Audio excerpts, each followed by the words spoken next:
Oi, gente, como é que vocês estão? Espero que estejam todos bem. Eu aqui estou bem, minha família também está bem. Apesar desse momento de instabilidade, né, que a gente não sabe bem como as coisas vão ficar. Mas o mais importante é que nós estejamos juntos para nos apoiar, estejamos juntos para estudar. Então, nessas videoaulas que o colégio está propondo para vocês, né, e que eu obviamente estou fazendo, a gente tem o intuito de revisar o assunto, tem o intuito de relembrar algumas coisas que nós já falamos em sala de aula, mas também o intuito de nos mantermos ativos nesse momento em que a gente está em casa, está mais resguardado, certo? Então vamos lá. Para o pessoal do primeiro ano, eu preparei aqui uma apresentação para a gente fazer uma breve revisão de tudo que a gente falou em relação aos nossos assuntos, né? Como você sabe, o nosso primeiro assunto falou das características dos seres vivos e do método científico. Então eu fiz esse breve resumo para a gente tentar lembrar alguma coisa. Vamos lá? Nesse primeiro slide aqui, eu coloquei aquelas características que eu comentei bastante com vocês, que definem um ser vivo. Como eu falei muito, a biologia é a ciência que está ligada ao estudo da vida. E não há como definir vida, seria um conceito muito difícil de ser dado.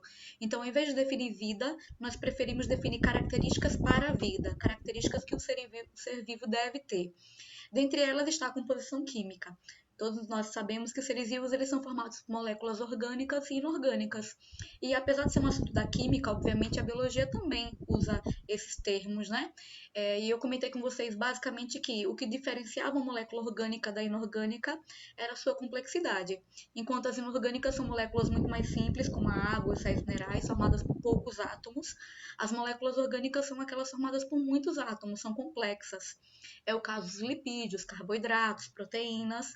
Vale lembrar também que as moléculas orgânicas, elas são produzidas pelos seres vivos, pelo metabolismo dos seres vivos, enquanto as inorgânicas não. Elas são encontradas no próprio ambiente, fruto presente na água, por exemplo, nos rios, obviamente, das rochas, enfim, dos vulcões, certo? Então, essa é a nossa primeira característica a ser lembrada. Segunda característica dos seres vivos é o fato de eles terem organização celular. A gente tem ouvido falar muito agora dos vírus, e aí eu quero lembrar para vocês. Os vírus, gente, eles não fazem parte dessa categoria, né, dessa característica, porque eles são seres acelulares. E aí, como eu também já comentei bastante, existe aquela dificuldade de a gente determinar que um vírus é ou não ser vivo. Para a maioria da biologia, ele não é considerado ser vivo, apesar de ainda existir uma briga, mas é uma briga mais ideológica, né? O que importa para a gente aqui é que para ser vivo tem que ter célula. E essas células, elas podem ser de dois tipos. Existem os seres que têm células procariontes, ou chamados de procariotos, né? Que é o caso das bactérias. Lembrando, são aqueles seres em que o material genético não está dentro de um núcleo, ele está misturado ao seu citoplasma. E nós temos também os seres eucariotos, que são aqueles, obviamente, o oposto disso que eu falei, que o material genético, o DNA, está dentro de uma carioteca que forma um núcleo, e eles também têm organelas membranosas, como é o caso de complexo de Golgi, retículo endoplasmático, entre outras. Dentro dos eucariotos estão fungos, protozoários, protistas, né? Animais e vegetais. Terceira categoria dos seres vivos, característica, é o metabolismo. Nós sabemos que todos os seres vivos eles têm a capacidade de reagir, de ter reações necessárias à sua sobrevivência. Essas reações podem ser distintas de duas maneiras. Existem aquelas reações que são para produção de substâncias, produção de moléculas, são reações chamadas de anabólicas, e existem aquelas que servem para destruir ou para quebrar moléculas, que é o caso do catabolismo. Pegando o exemplo, por exemplo, da alimentação. Quando a gente fala, por exemplo, que uma pessoa que ingere proteínas ao ingerir carne, ela digere essas proteínas e transforma em esse aminoácido. Se eu perguntasse, por exemplo, que tipo de reação metabólica essa pessoa está fazendo nesse exemplo, você deveria responder uma reação de catabolismo, já que está havendo a quebra de proteínas para transformar em aminoácidos. No entanto, o oposto também serve. E se eu falasse, essa pessoa que ingeriu carne, quebrou e formou aminoácidos, ela precisa desses aminoácidos para compor novas proteínas, como por exemplo a queratina dos cabelos. Qual seria o processo que daria a ela essa possibilidade de pegar os aminoácidos, frutos da sua alimentação, e transformar em novas proteínas? Aí você deveria responder que são reações anabólicas. Tudo bem? Quarta característica dos seres vivos é o fato de que eles se nutrem, eles precisam de uma fonte de alimento. Alguns produzem essa própria fonte de alimento, né? Eles produzem carboidratos, glicose, são chamados autotróficos ou autótrofos. Já outros precisam de uma fonte externa, são chamados heterótrofos. Eu comentei com vocês em sala de aula que os autótrofos eles fazem dois tipos de processos. Eles podem realizar a fotossíntese, que é aquele processo através do qual a luz é usada como energia para a produção da glicose, ou eles podem realizar quimiossíntese, que é aquele processo em que bactérias, né, são os seres que realizam esse processo, absorvem a energia proveniente da quebra de moléculas de ligações químicas, né, e usam essa energia para também sintetizar a glicose. Já os heterótrofos, por outro lado, também realizam dois processos. São os processos de fermentação e os processos de respiração aeróbia ou respiração celular. Na fermentação, que é realizada, por exemplo, por fungos, a glicose é quebrada e libera 2 ATPs. Para cada glicose, é a liberação de 2 ATPs, que é uma molécula energética. Já na respiração aeróbia, para cada glicose são liberados 36 ATPs. Portanto, esse é um processo muito mais energético do que a fermentação. Continuando aqui as nossas características, as nossas últimas características, nós vimos que os seres vivos têm a possibilidade de reagir a estímulos. Essa reação pode ocorrer por irritabilidade ou por sensibilidade. Vamos lembrar que a irritabilidade é aquele processo em que os seres vivos sempre reagem da mesma maneira aos estímulos, enquanto na sensibilidade não. Eles vão ter várias respostas diferentes a cada estímulo. E eu comentei com vocês que geralmente, não é uma obrigação, mas geralmente os seres dotados de sensibilidade, eles fazem isso porque eles têm um sistema nervoso muito mais complexo, certo? Mais uma característica, homeostase. É aquela capacidade que os seres vivos têm de equilibrar o seu ambiente interno, o seu ambiente corporal, né, em relação às mudanças no ambiente, em relação às mudanças de temperatura, de pressão, de umidade. Então, sempre que você perceber que o ser vivo está se adaptando o seu equilíbrio interno em relação ao que está acontecendo no meio externo, você vai chamar isso de homeostase. Penúltima característica é a reprodução e hereditariedade. Todos os seres vivos geram descendentes, né? Essa reprodução ela pode acontecer de forma assexuada, quando é necessário apenas um ser para gerar um descendente que é igual àquele que foi reproduzido, né? Então ele gera cópias.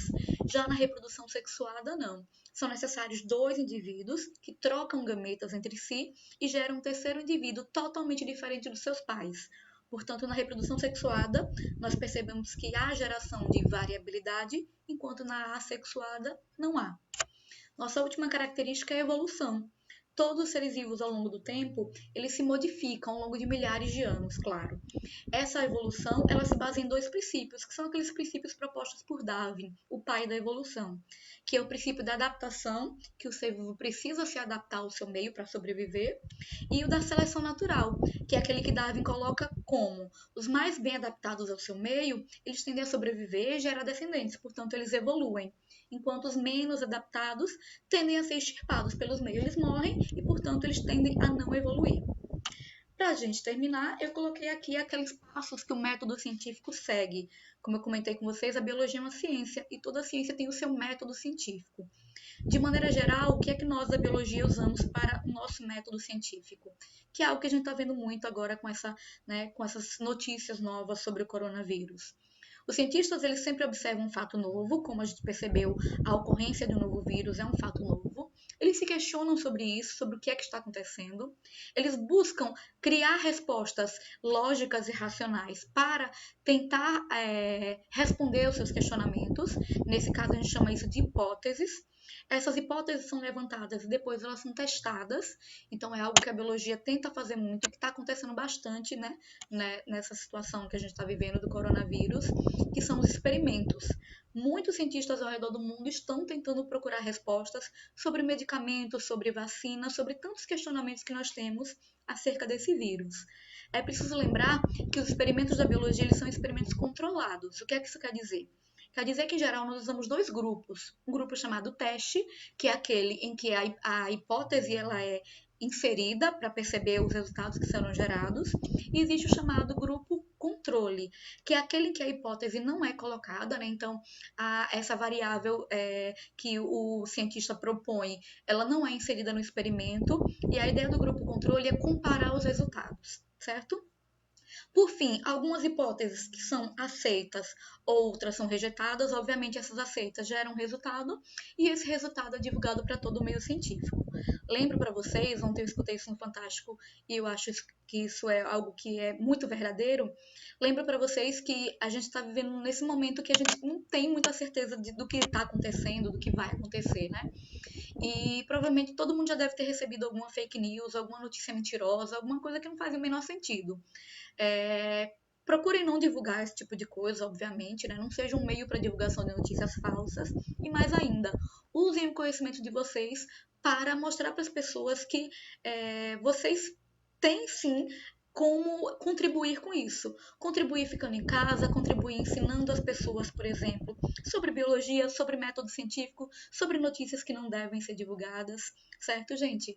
Então, usem mesmo tudo que a gente aprende, tudo que a gente fala a favor de vocês, a favor da família de vocês, para que a gente passe por esse momento só gerando conhecimento e não propagando burrice, como algumas pessoas estão fazendo por aí, certo? É isso.